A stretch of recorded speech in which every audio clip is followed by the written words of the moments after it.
So one of the best books I read last year was a book called The Power of Habit. It's a copy of the cover. It was written by Charles Duhigg, and I don't know if you've ever read anything that he's written. He's a Pulitzer Prize-winning reporter in the business section of the New York Times. He's kind of in the vein of Patrick Lencioni and Jim Collins and others who write about business and productivity and organizational health, which was the reason I was reading it. When I got to chapter 4 in this book, it struck me in a way that went far beyond the purpose that I had for reading it, because there was a particular chapter called Keystone Habits. Now, Dan kicked off this teaching series. It's a short 2-week series last week where we want to talk about Keystone Habits. And here's the idea. It's an idea that I had thought about a lot, but had never put the words to it, to the concept that he had given to it. We know, if you're a follower of Jesus, that self-discipline, self-control, the ability to integrate certain things into your life really makes a big difference in your faith. But we also, if we pay attention, would start to understand that not all habits are created equally. Sometimes you could implement a very difficult habit into your life, and the actual fruit that comes from that habit could be very small. And sometimes, if you find the right habits, you could put a single habit into your life, and it actually has an exponentially large effect on your life. It has a chain reaction of sorts, that by putting this single habit into your life, it starts to benefit many other parts of your life. The author actually used an example in this chapter of his book that had to do with families that eat dinner regularly around their own table at home. And he suggested that this single habit in the life of many families has proven to have benefits far beyond the notion of an hour together. It does something for the bond of the family, of course. It also leads to better homework practices. People tend to eat healthier when they eat together. It was a single habit that started a chain reaction for other habits. And I thought when I read that chapter, we need to take a couple of weeks as the year turns from 2018 to 2019. And I need to give what I think is a gift to all of you, to say we will think about not all the habits a Christian could practice, but what are a couple of the habits that have actually an exponential return if you just put these two into your life? Last week, Dan talked about the notion of rest, and the idea of rest, I hope you've captured this week, really gives you the sense that it can play itself out in ways that make life beautiful for you. In fact, one of the ways I want people to think about life is to think of it as a picture, to start to envision or to picture how you actually want life to be. If you can create a picture of the preferred future for your faith or just for your life, then you can start to put together practices that get you to that picture.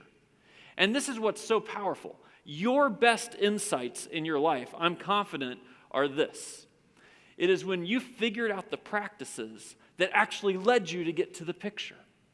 When you figured out the habits, the disciplines, the pieces you could put in your life that actually get you where you want to go. Now, what I realized was I listened to Dan's message on the podcast this past week, and I got it 1 week too late.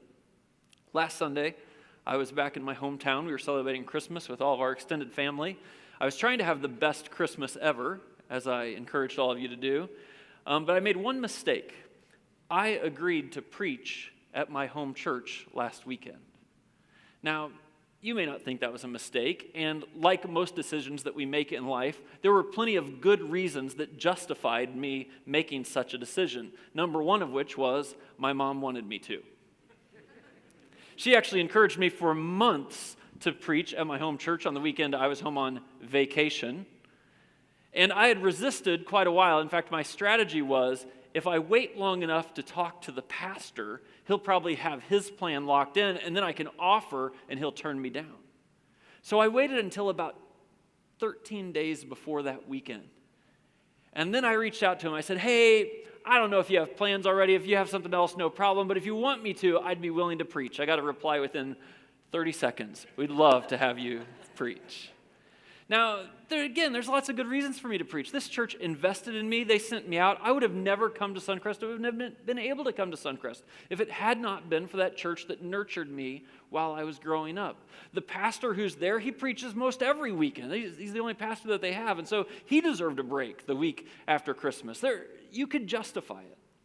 But the truth is, I wanted a week off, and for some reason I still said yes to preaching at my home church. Now, I had a few people when I told that week, I said, yeah, I agreed to preach. They said, hey, no problem, just pull out an old sermon. And to the 10 or so people that told me that, I realized those people have never preached a sermon before in their life.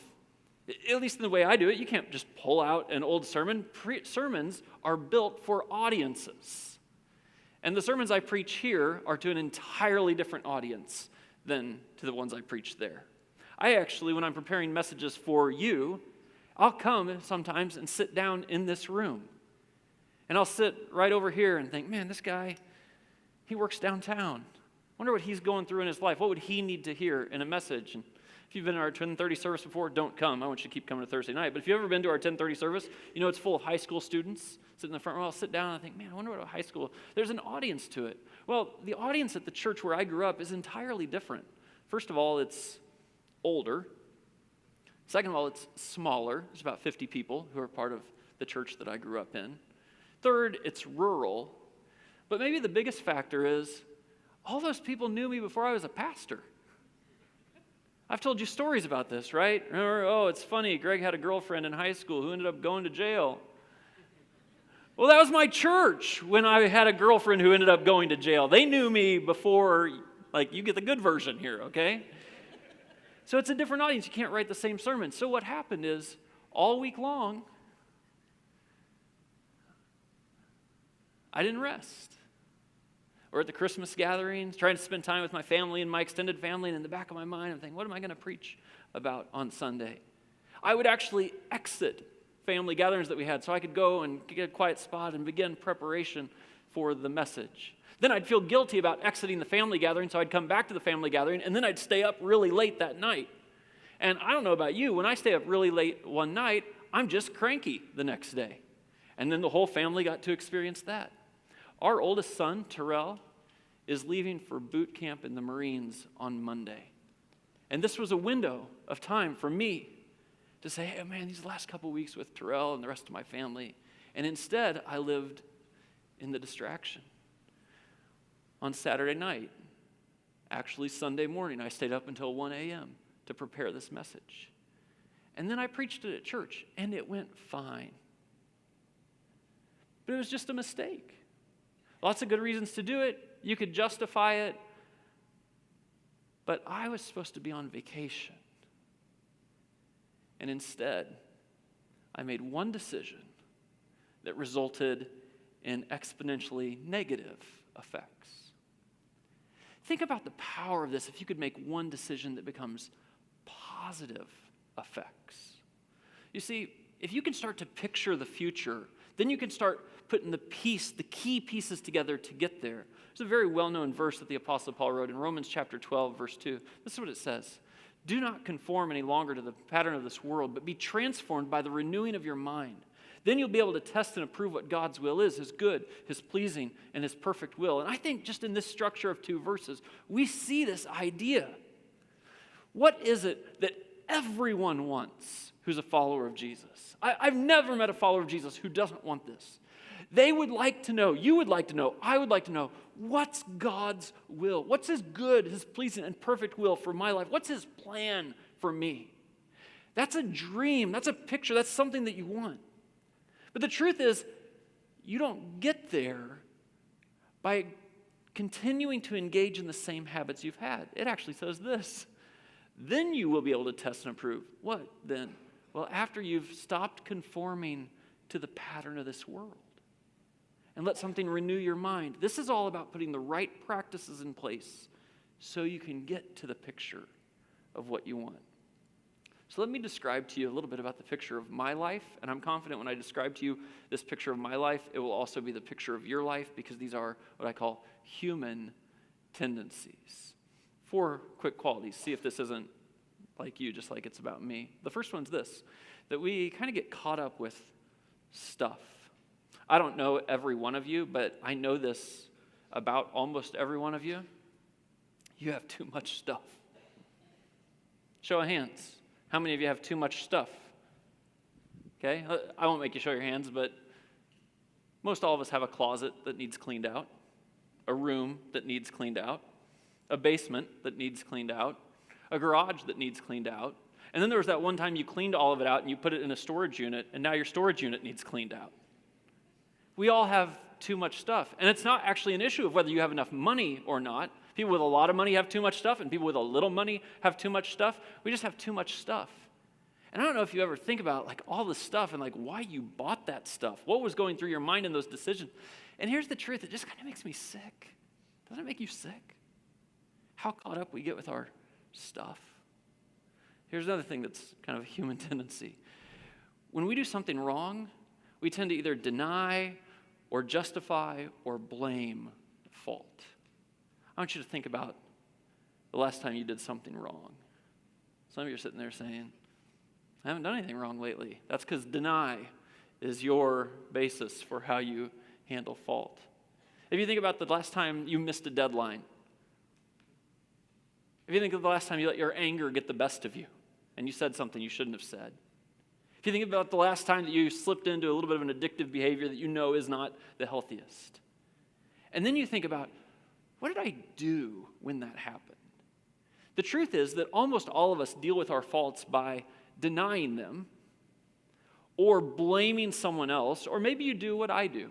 You justify them. You have a good reason why you did what you did, and we take those faults in our lives and we rarely actually deal with them. Maybe I'm the only one. Another tendency I think a lot of us have is that we just kind of live life with our head down. Life is a whirlwind, isn't it?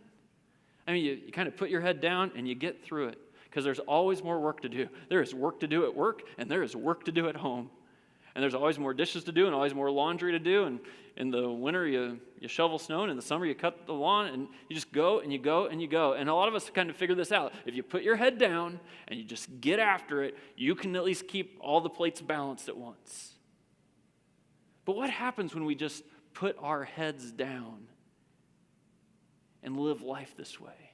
One of the things that I've noticed is you work and you work and you work, and then when you're tired, you sit down. You know what you do when you sit down? You put your head down and you scroll through your phone, or you veg out on Netflix or YouTube, and it's just this world where our gaze goes down. Am I the only one? The other thing we all tend to do is just go with the flow. Just go with the flow. I mean, I know that Paul said in Romans, do not conform to the pattern of this world. But man, sometimes it's just easier just to go with the pattern of the world, isn't it? Just to do what everyone else is doing, chase what everyone else is chasing, decide that if that's what the world says is the right thing to go, you just go with it. And every now and then when you kind of get a sense that, man, maybe you're a little bit off course or something's not right, then where do we go for our advice? You know what I find a lot of times? Is people go terrible places for their advice. They go to the guy who's been married 3 times to ask for marriage advice. Or they decide that their internal compass, that whatever their gut is, that's what they should do. Or maybe they heard the advice, you be you, and you just decide what's best for you. And we just kind of go with the flow. And I see this happening all over the world. And here's the thing. All those things are very human tendencies. And I want to suggest to you that there is a single keystone habit that if you integrate it into your life, can actually bring transformation to all of it. The single transformative practice is this. It's worship. Now, you have 2 blanks if you're following along, and I'm only filling in the first one right now. I'll give you the second one in just a little bit. But I want you to think about the power of worship. Worship can be defined broadly in many, many ways. In some sense, anytime you're pausing to have an experience with God, it's worship. But for just a few minutes today, I want to talk to you about this hour that we spend together every single week and how powerful it is if you let it be. Next time you talk about gathering for worship, I want you to kind of listen to yourself in the language that you use. Over time, a lot of people will stop talking about worshiping and they'll say, I'm going to church. I hate that phrase, going to church. Because the power isn't in going to church. The power is in what happens while we're together. I actually made a vow to myself 20-some years ago that I would never preach a sermon telling people they should come to church. I had a couple of bases for that vow. One was I felt like people should not feel obligated to worship week in and week out. Instead, as leaders in the church, we should take responsibility to prepare a gathering that's so intentional and so powerful and so sacred and so sensitive to the Spirit of God that we will create the environment that people would constantly choose to be part of this environment. But I also made that vow because I felt like people don't need to be beaten over the head with something that seems, I'm sure from a pastor, like a selfish agenda. You should come listen to me every week. But over time, I've noticed that sometimes people walk into this room and walk out of this room, and they could actually miss the power of everything that goes on in a single hour. They start to miss the purpose of it because it becomes a routine rather than a keystone habit. And I want you to think just for a little bit about how powerful it is to take time each week to gather for 1 hour out of your week for us to worship together. The Psalms say this: I lift my eyes up to the mountains. Where does my help come from? It comes from you, Lord, the maker of heaven and earth. One of the beautiful things about gathering for worship is that we get to walk in, and instead of having our head down, which is the mode we're in almost all the time, we get to lift our eyes up. We usually devote a third of the service or half of the service to a gathering where we have the chance to actually express to God how we feel about Him, to cry out to Him and ask Him to engage us in our lives. And I know not all of you are singers. I try not to be judgmental of people who don't sing. But even if you're just standing there while others are singing, this is the chance week in and week out to say, there's more to this world. God is real. And open up my heart and my mind to Him. Every week when we gather, we share in communion together. Think about what the scriptures say when we start to talk about communion. This is what they say. Everyone ought to examine themselves before they eat of the bread and drink from the cup. And to come back to that kind of experience every week, where instead of blaming or denying or justifying our fault, we pause every single week to acknowledge what we've done wrong and remember that God gives us forgiveness for that. To have that experience in your life where you own what you've done wrong and in the same moment are able to release what you've done wrong because God has sent His Son for you. That happens in this room every week. In 1 Timothy, Paul's writing to Timothy, who's a pastor, telling him to instruct his church in this way. He says, command them to do good, to be rich in good deeds, to be generous and willing to share. And for all of us who get a little too caught up on stuff, who have, if we're honest about it, materialism has its hooks in us. The chance to be generous and participate in an offering every week, this is a very big deal. I'm sensitive to newcomers who might think all the church wants is your money, but a number of years ago, we stopped using the phrase to say, hey, if you're here and you don't want to participate in the offering, just pass. Because you know what? Participating in the offering, oh my goodness, it's so powerful. It says, in this way, you'll lay up a treasure for yourselves that has a firm foundation for the coming age. And then you can take hold of the life that's truly life. There's a chance to be generous, to release the grip that we have on things, to be a part of doing God's work in the world. And it's when we gather here every week that we have the chance to participate in that and make sure that life and money isn't just about ourselves. And of course, every week we gather and we listen to the scriptures, to the Word of God. And one of the things that David says in the Psalms is this. He says, your word is a lamp for my feet. It's a light for my path. And for those times when we just kind of go with the flow, we think, I'm just going to go with the conventional wisdom. Whatever the crowd's saying, that's probably right. To encounter God's word week in and week out. And when it tests us or challenges us or sometimes affirms us in ways that we don't naturally do ourselves, it gives us the chance to say, you know what? There is a way that the world works and a way that the world thinks. But when God says go left when the world's going right, we should make the choice that God leads us to. The timeless wisdom of these scriptures that we have to reconcile our lives with. When you put into your life this habit, this every week habit, I say, you know what? I'll gather and I'll lift my eyes up to the heavens. I'll engage in communion and remember my faults. I'll be generous and willing to share, to take hold of life that's truly life. And I will let God's word guide me rather than my own wisdom.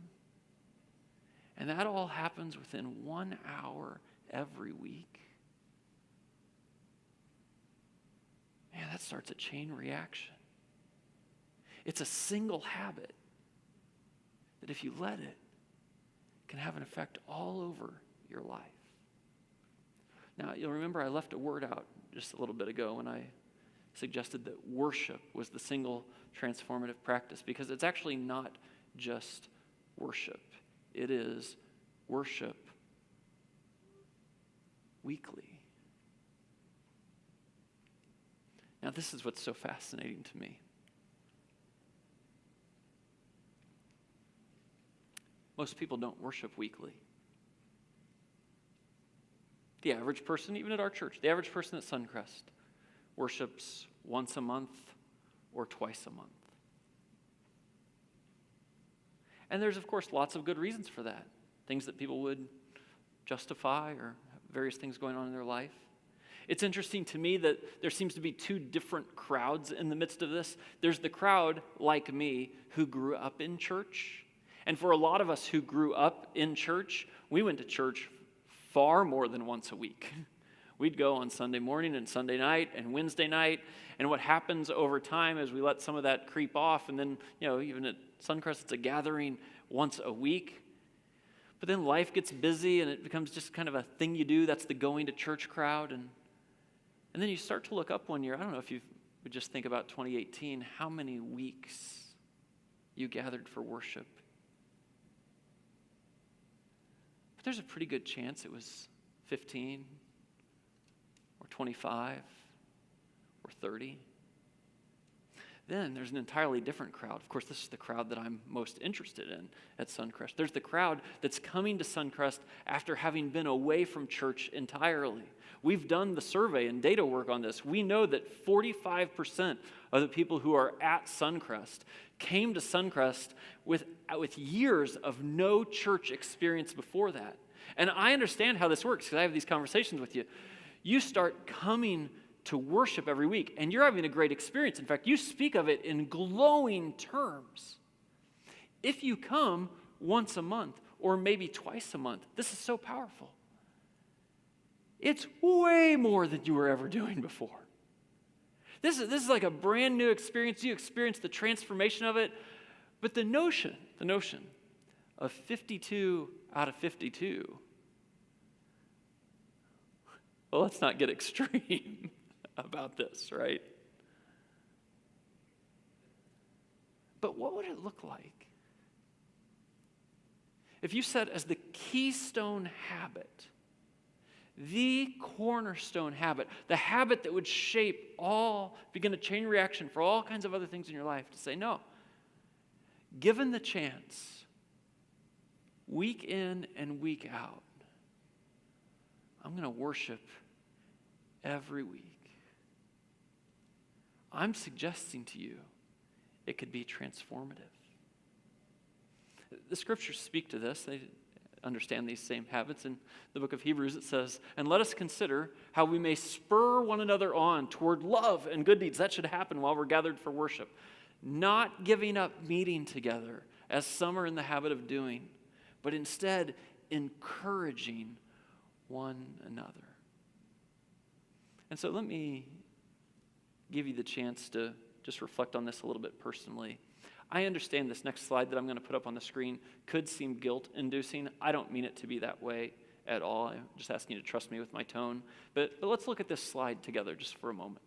It says, in 2019, I'll choose not to worship if blank. So you think about what could get in the way during a Thursday night or a Sunday that says, you know what? That's a big enough deal that I'm not going to worship this week. I'm not going to gather here. I'm not going to share in communion. I'm not going to lift my eyes up to the heavens. I'm not going to be part of an offering. I'm not going to listen to God's. I'm not going to do that. That something else is more important this week. And just let your mind go for a little bit to think about maybe what that has been or what it might be. And then, I'm totally honest, perfectly honest about this, then feel free to write that down in the blank. There will be things that come up. If you are sick and contagious, please don't come. That would be a great thing to write in that blank.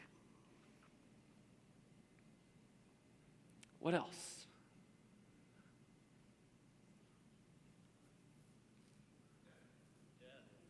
Death. Sleeping. Oh, this is a good one. Sleeping. I didn't actually anticipate this being an interactive experience, but since, why not, right? If you die, you're free. I'll even do your funeral. We'll get it one last one done, and then we'll go from there. Sleeping.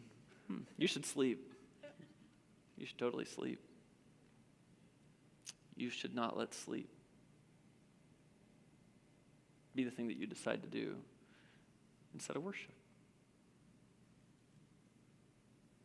Some of you work, right? I understand that. Like this is life, and you have to sort these things out. Genuinely, please hear me. I'm not trying to induce unnecessary guilt, but I am absolutely wanting to lead you to reconcile the things you would choose instead of worship. You see, the benefits that come from worship increase exponentially as the frequency of worship increases. You ever heard this uniqueness about the Richter scale? I learned this a while ago. It's so fascinating to me. Richter scales, of course, measure the size of an earthquake. And for a long time when I was growing up, I thought, well, if it's 6 on the Richter scale, that's kind of bad. If it's 7, of course, that's worse. It's probably like 1/6 worse, right? I went from 6 to 7. But did you know that in the measurement of earthquakes, a 7 on the Richter scale is 10 times worse than a 6?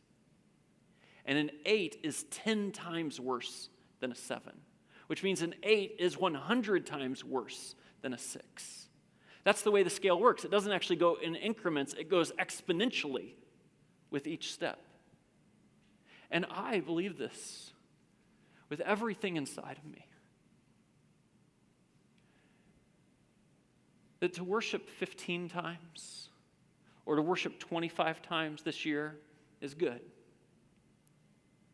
But to be the kind of person who says, when I structure my week, the first thing that I'm going to put in is a gathering with God's people to worship God, where I would lift my eyes up, I would experience communion, I would listen to his word, and I'd be generous. If you put that in your life 50 times this year instead of 25, it's not just twice as good. It's 50 times better. It's 100 times better. It defines something about who you are and your identity.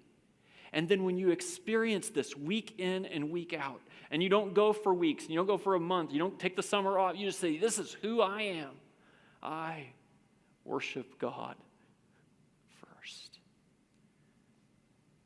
It leads into all kinds of other benefits for your walk with God and life itself. And so down at the bottom of your program, I put a little chart down there to give you the chance to choose. You may be the kind of person who'd say, this is how many weekends I'm going to come. Like I've been in the 10s before. Like Greg, 52, that's like radical. I'm not a radical. I'm going to the 30s. I'd like for you to commit to 52. But I'm not asking you just to fill this out on a whim or to make me happy. Or I'm not even going to see what you fill out. I want you to mark one of these boxes right now or sometime maybe before the end of the night. And let it say something about who you are. I'm the kind of person who will put this first in the midst of my week. And we'll be together, sharing in communion, and lifting our eyes up to the heaven and hearing the word of God and being generous. And I believe it can change all kinds of other things in your life. I want to pray for that right now. God, we worship you. We respect you, God. You're the God of the universe, and it's not just that you deserve our worship, though you do. It's that we want you and your son Jesus to be at the center of everything else we do. We want to live a life that's marked by peace and joy and grace and forgiveness and love and humility.